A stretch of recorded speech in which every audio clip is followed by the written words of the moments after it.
За өнөөдөр нийслэлийн газар зохион байгуулалтын албаны дарга мөнгө иргэдийн газар өмчлөх эзэмшигтэй холбоотой асуудлуудад тавьсан асуудлуудад хариулт өгөөч гэсэн одоо намайг бидний хүлээж аваад уулзж байгаад би баяр талархлаа илэрхийлье. 11 утсандаа бол газартай холбоотой асуудлуудад тэрнээс би өөрөө жоохон цэгцлээ. Эхний ээлжин та бүхнээс 4 асуултанд хариулт авчмаар байна. Ерөнхийдөө. За эхний асуулт бол шинэ сонгон хайрхан дүүргийн иргэдэд газар олгож байгаа юм. Яаж олгож байгаа бэ гэсэн юм асуулт байна. За өнөөдрийн байдлаар бол газар олголт бол бүрэн зогссон байдалтай байж байгаа. Учир шалтгаан нь Монгол Улсын их хурл дээр Улаанбаатар хотын 2040 он хүртэлх ерөнхийлөгөө хилцүүлэх нэг шатд орцсон явж байгаа. За энэ хотод мөн дээрээс нь Улаанбаатар хотыг 14 хавцуулах энэ төсөл бас их хурлын тогтоолоор батлагдсан. Энийг үндэслээд энэ хэсэгсээ ерөнхийлөгөөнүүд батлагдсан тохиолдолд бид нэр газар Улаанбаатар төлөлтийн дагуу олгоод явна гэсэн. 2023 оноос 8 сар гэсэн. Харин нэгдэлээр нийслэлийн засаг даргаас асгсан 3 дөрвөл налаа багнуу бахангаа гэсэн 3 дөрвөл газар эзэмших эрхийг газар зүйн төлөвлөгөөнд тусгахны үндсэндээ олох эрхийг бол шийдвэрлсэн байдалтай байна. Газар харилцаа ер нь бол сүүлийн 5 жилд бол маш их сахимжуулж байгаа. Иргэд цахимаар хүсэлтээ гаргаад энэ хүсэлт гаргасан дарааглаараа бүгд цахимаар бүртгэхтэй явж байгаа гэсэн. За одоо цуслангийн газрыг өмчилж авахгүй болохгүй байгаа маа яаж байгаа бэ гэж асуух. Шингэлтэй Сүхбаатар дүүргийн 26 ам гэж ярьдаг цуслангийн тэр 26 амд манай газар өмчлөх асуудал өнөөдөр явагдаж байгаа. Магадгүй сонгон хайрхан дүүргийн ар гүнд гэдэг юм уу те гүнтэй хэсгийн иргэдүүдэд бол газар өмчлөх асуудал явагдахгүй байгаа. Учир нь тэнд түрүүн цаг самбар даргын хэлснээр хэсэгчлсэн ерөнхий төлөвлөгөө хийгдсэний дараа газар өмчлөх асуудал явагдана. За дараа нь одоо энэ цэрэн дургүйгээд иргэн асуусан байхгүй. Ганцхан цэрэн дургүйн асуудал биш байхгүй. Газраа өмчлөөд авъя гэж газар дуусчихсан гэдэг яах юм. Тэгээ 2 газар хийсэн. Зүүн салаанд ингээд өмчлөхээр болохгүй, Батсүмбэр өмчлөхээр болохгүй байх гэсэн. Тухайн иргэн одоо яг л энэ газар зогсонтой холбоотой асуулт тавьсан байх гэж ойлгож байна. Манай Улаанбаатар хотын хэмжээд бол 470 мянган гар буюу хотынхаа хэмжээнд нийслэл газар зохиомжтой газар эзэмших ашиглах хүнчлэлтэй холбоотой эрх зүйн харилцаа зохицуулна. Харин Батсүмбэр бол тухайн төв аймагын засдар сумын засдар иргэд бүр их хэмжээ шийдвэрлэв. Зүүнслэнд бол хэсэг хэлхөө мөн хийгдээгүй. Энэ дээр газар бол зогссон байгаа. 4 дахь асуулт нэгж байгаа. Энэ 107 газар өмчлөөд авсан иргэн байна. Буцаад тэрнийг зараад ингээд нэг иргэн газараа зарах гоё гэж. Нөгөөх нь маш их хэмжээгээр газар авчиад хэсэгчлээд ингээд 107-оор иргэдэд дамжуулж одоо ингээд зараад ах юм аа. Тэрсээ нэг регистр дээр нэг л удаа 0.7 га хэмжлээ.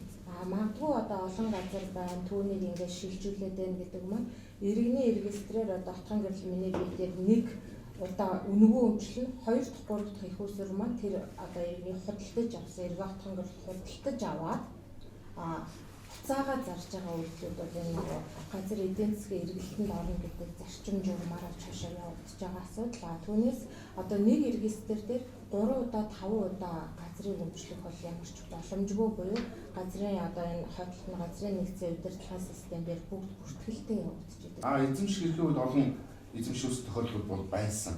Энийг газрын хуулийн нэмэлт өөрчлөлтөөр нэг удаа эзэмшин дараагийн удаа эзэмших бол дуулах хугацааны зашмаар шийдвэрлэх нэг хуулийн нэмэлт өөрчлөлт орсон. Одоо бол энэ үйлчлэл бүрэн зогссон. Цаашдаа бол нэг олон газар эзэмших тийм байдал байхгүй болсон. За одоо ингээд ерөнхий асуулт дууссан. Одоо тодорхой иргэдийн асуудал байна. Энэ түрүүчийн хэлсэн асуудлыг хэлээд байгаа юм. Алтан гэрэлгөө бол газар аваад хашаа бариад хүүхдээ тусгаар л гэсэн чинь газрын зөвшөөрлөд нэг хүн 10-20 хашааны газар зарна гэсэн байх жишээтэй. Газрын албанынхантайгаа нийлж гисэн маш хурдан зөвшөөрлөг бүртгээд аваад өгдөг. Энэ алтан гэрэлгөөний хариулт өгмөр юм. Яг худалдаж авсан газрын төлөвлөс зарна гэдэг явж байгаа юм. Нэг бол тий өөрсдөө одоо эзэмших газар бол өмнө авсан ийм зүйлүүд байгаа юу гэдгийг би бол тодорхой мэдэхгүй болохоор алтан гэрэлгөөтэй ярьж ижил хариу өгье гэж бодож байна. Нэг саран гэрэл гэдэг иргэн асуусан. Энэ хэмэд чимж тугаа чимж 9 дугаар байрны урдлын 6 давхар байлга 19 оноос хойш зөвшөөрлөг баригдсан юм аа. Яаж явдаг бохир цэврийн систем дээр худуудыг нь хааж байгаа баригдсан байгаа. Энийг нэг шийдэж өгөөч. Сонгон хайрхан дүүргийн Хоёрдугаар бидний хуучин хийжнэсээр нефтийн Орос улсны дуудлага зам дууг юм байна. Энэ байдлаар зөвшөөрлөгөө баригдсан гэдэг энэ тэр үндэслэл акт нь гараад бидний дагуу 90 оны дагуу газар эзэмших нь одоо цуцсан хэрэг байгаа. Ажлууд бүрэн зогссон. Тэгээд яг манай газар тухай хууль нь зөвшөөрлөгөө барьчлаа гэхэд тэр хүний өмчийг хэрхэн яах вэ? Охирлыг хэн магадуулах вэ гэдэг асуудал. Өндөртэй тэр бид нар одоо тэр буулгаж чадахгүй яг ийм байдлаар боссон. Тэгэхээр байдлаар дутуу босоод зогссон байна. Газар эзэмших нь бол цуцалдсан. Анчим гэдэг нь ингэж байгаа. Одоо нэг энэ кадастр түрүүн газрын кадастрын талаар ярих гэсэн юм аа. Бид нар энэ газар 10 жил амьдарч байгаа. 10 хэдэн жил. Манай урд талын айл сүйд нүүж ирсэн гэсэн чинь газрын кадастрын зурганда манай хашааны талыг нь оруулаад хийж хичээд байх юм аа. Цөмийн нарийн дүүрийн 43 дугаар орны ганц юм одоо манай харилцах албаны нөхцөл үүсгэж хамаатай юм байна. Энийг яг газар дээр судлахгүй бол болохгүй юм байна. За яагаад вэ гэхээр кадастрын одоо жишээ нь айлууд бол ерөнхийдөө нэг хуучин юм буруу ойлголттой гэдгсэн. Газар дээр буучаар хашаа барьцгаар одоо газар манай хашаа авнаа. Манай хашаа юм чинь би хашаагаараа одоо бичлэж хэвчтэй гэдэг бас нэг буруу ойлголтууд бас байгаа гэдэг. Магадгүй зүгээр яг энэ иргэний гомдлыг харж үзэхэд бол магадгүй эзэмшлийн бусдын эзэмшлийн газар дээр одоо санаатай болоод самсгүй байдлаар бас хашаа барьсан байхыг бол үүсэхгүй. Одоо хоёул таагаад явах уу? Тэгэхээр энийг би судлаад тэг яг газар дээр судлаад хойш гэрт нь очиороо хашааг нь үзээрээ тэр хажуу талаа давхцсан гэдэг юм дээр нэгдэл хийж байгаа. За яа. Тоо хариуцж хий. Би одоо нэг латуудаа өмсөж болцоо. Санаа хандуугийн найрамд хавьсан. Энэ хүн ингэж байгаа. Бас иргэн тохиолдоод байгаа амьдралын асуудал байхгүй. Сэмхэн гэдэг хүн. Би өчтөр өөртөө бас ярьсан. Хамт дөрвөөс газар авахгүй газрын албанд хандсан чинь найрамдлсанд миний нэр дээр газар аваад зарчихсан байх юм аа. Төв газрын албан дээр зарчихсан байна гэж гараад сонгон хайрын дүүргийн газрын албан дээр гарч ирэхгүй юм аа. Дахиад Баян шөнө газрын албан дээр очсон чинь бас гарч ирэхгүй. Энэ учрыг болоод ирээ чигээ гэдэг. Яг гоо энэ дээр дахиж одоо материалыг нь хувийн иргэнийг судалж үзчихэж хариу өгөхгүй болох. Тэгэхээр хин шийдэх надад хүнийхээ нэрийг энэ чинь надад баяр бэм дарга дээр баяр бэм. За баяр бэм. Дараа баян болын ямнаас ингэж баян болын яманд амьдардаг туслан төсөв газрын төсөөлөл авч чаддгүй. Тэгээ ингэж байгаа. Тогны асуудлаа шийдэх гэхээр газрын гэрчлэгээгүй. Ингээд тог шийдэлгүй 6-7 жил болж байна. Энийг нь яах вэ баян болын? За би харилцаа. Баян бол гэдэг нь нийслэлийн хэмжээнд одоо ингээ газар дээр олон жил амьдарсан байгаа айлуудын судалгааг манай албаны зүгээс гаргасан одоо дүүргийн газар зохион байгуулалтын албадууд. Тэгээ энэ жил бид нар энэ олон жил амьдарсан байгаа айлуудын одоо үлдсэн байгаа гэсэн үг шүү дээ. Энэ айлуудыг гэрчлэжүүлэх гэж одоо нөхөж гэрчлэжүүлэх юм ажил хийх гэж. Тэгээ сая бүгд 2025 оны газар зохион байгуулалтын төлөвлөгөөнд тусгасан байна. Одоо эзэмшүүлэхээр.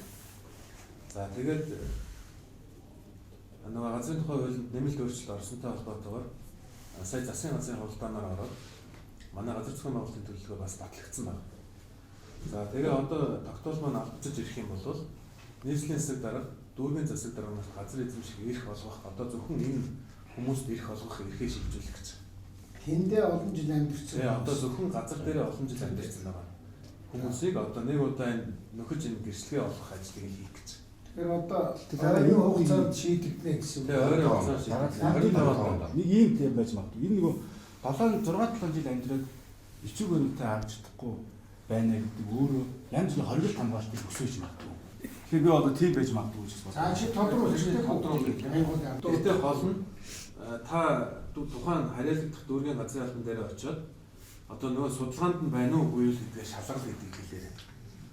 Тэр олон жил амьдсан гэдэг хасаалтанд орж байна уу үгүй юу. Дараа дулаат хийх юм энэ ойно гэдэг хүн байгаа. 22 оноос хойш өөрийнхөө нэр дээр авах гэж 2 жил хөөсөлдөж чадахгүй байна. Газар авах гэж өргөдлөө гэсэн чинь хүүхдийнхээ нэр дээр аваад том хүн газар авчаараагүй. Хүүгийнхээ нэр дээр өргөдөл биш гэсэн шийдэж өгөхгүй байна. 41 дөрөөр. Баяр хэнд нөр тууд. Тоо. Тэгээ одоо хаана өгсөн юм бол тодруулаад. За 8-нд нь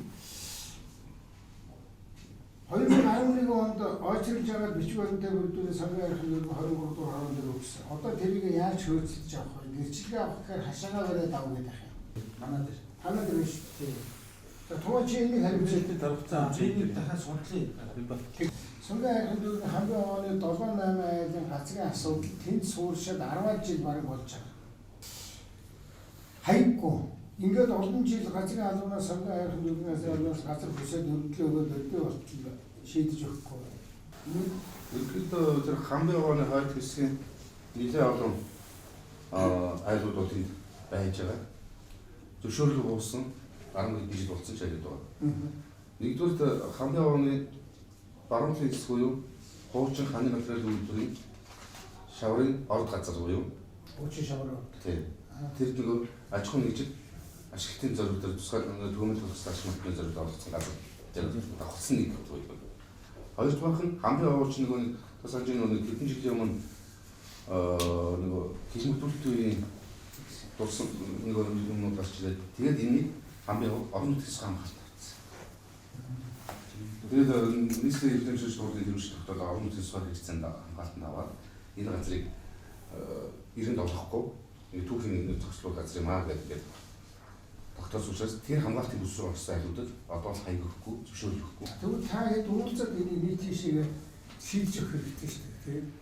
Одоо хамгаалтын газар гэсэн. Хамгаалтын газар нь бууцсан айлууд байгаа биш үү? Гэж ойлгож байна. Тийм үү?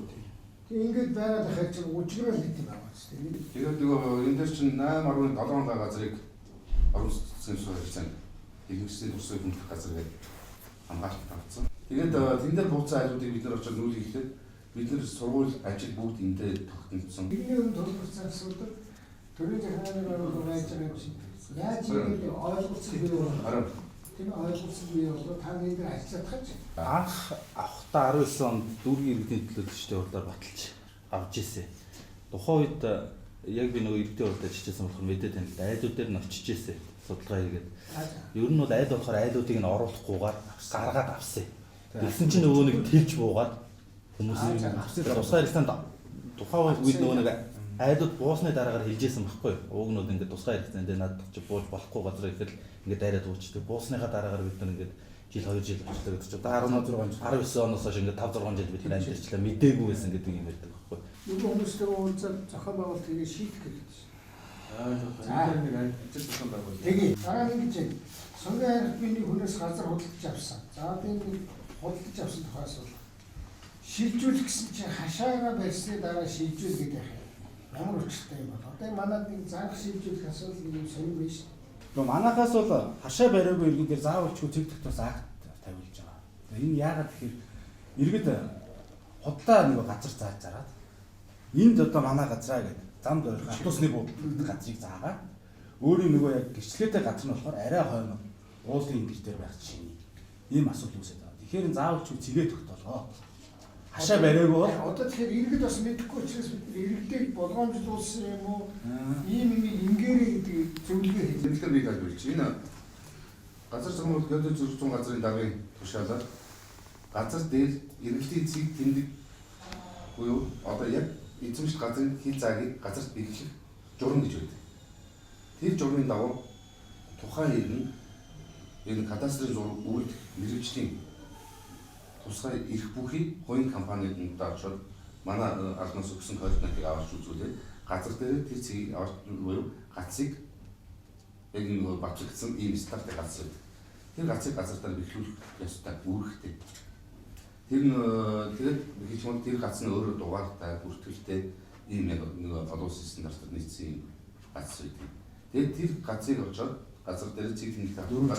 Тэр хувийн компани иргэдийн цэг тэмдэг тогтоосон акт тэгээд 19-д хамт тэмдэгтээр батлаг өгөхөөр манай тэр актын дагуу шууд бол хашаа бариагүй шилжүүлж Одоо ухаанда хашаага ингэж барина гэдэг тэр цэгүүдийг дөрөв цэгийг тэмдэглэх шүү дээ. тэр цэг Тэр хувийн компаниар хийлгээд акт акт гэдэг нь цаас үстэй. цаас үлдсэн энэ.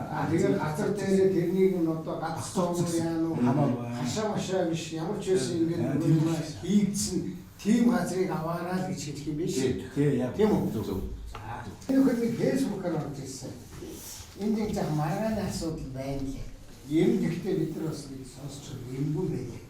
Ер нь бас манай нийгэм байгаа нэг заваа асуудал байсан. Газрын албан тагнуул ажилтны хүнд үйлчилж орцгацсан дээр газар олгож шүүхийн шийдвэр гарсан ч гэсэн нийтийн ашиг хохиросон энийг шууд хариугаад яах вэ? Энэ шүүхийн шийдвэр гаргах гэсэн. Би зүгээр таанад бас нэг амьдрал дээр ийм хүн байж байгаа. Төгсгөн за 33 дугаар хороонд газар аваад 5 жил болж байгаа ч зарсан хүн маань гэрчлэгийг нь алга болгосныг шилжүүлж өгдөг. Эндээ бүртгэлээ үүсгээд явмаар байж 33 дээр хуваарийн юм уу амжираа залгууд жижиг ажлын байр хашаандаа барьчихсан чадлынхаа хэрээр өрхөө үйлдвэрлэл явуулахыг хичээж байгаа ухаантай элдвүүдээс дамрагдах гэсэн чинь 26 дугаар хороо хаяг тодорхой үсгээд 33 дугаар хороо хаягийн зөрчилтэйгээр хөгжлийн бэрхшээлтэй иргэнийхээ үнэлгээ шавч чадахгүй байна. Хоёр хорооны дунд газрын эслэгээр сууж наашааш цаашааш энэ дээр нь яах ёстой юм. За энэ дээр бол энэ гэрчлэгийн өмчлөг эзэмшгүй гэдэг юм. Өмчлөг гэрчлэл надад хамаарлаг болж байна. За ихтгэл дээр. Эзэмшиг бол манад дээр солигдно. Гэхдээ өөрсдөө нөө бичиг баримтаа авч ирж өгөхгүй манад гэрчлэгээ хүсэлтээ өгж ийж татвар төлсөн тодорхойлолтоо өгж ийж бид нэг шийдвэр нөгөө хайсан гэж байгаа хүн чинь өөрөө алга болгоцсон гэдэг материал бүрдүүлээд эзэмшиж байгаа гэрчлэгээ бол манад материал бүрдүүлдэг. Бид нэр захин гэрчлэгийг үүсгэж бичиж байгаа.